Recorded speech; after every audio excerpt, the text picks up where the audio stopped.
Can I ask you something real? Have you spent your life being the one who gives, the one who shows up for everyone, no matter what, and somewhere along the way forgot to show up for yourself? If that hit a nerve, it's because deep down, you know.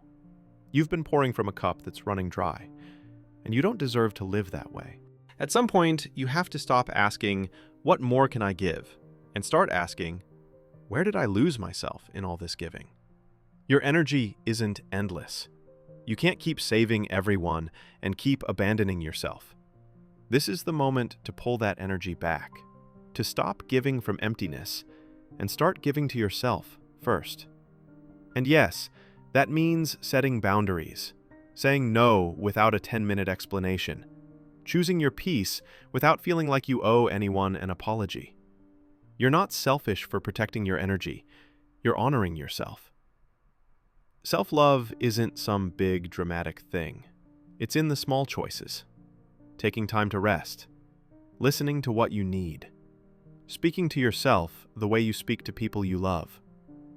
It's remembering that you matter too.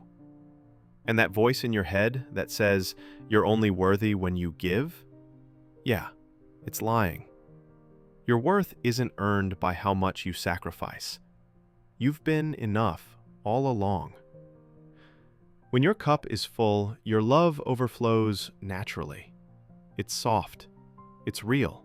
It's not forced. But when your cup is empty, giving becomes painful. You don't owe anyone your exhaustion. You owe yourself your care. So here's the truth. Choosing yourself isn't selfish. It's the first step to becoming whole. The world doesn't need the version of you that's burned out and invisible. It needs you, strong, radiant, and standing in your worth. Say it with me, even quietly. I choose me.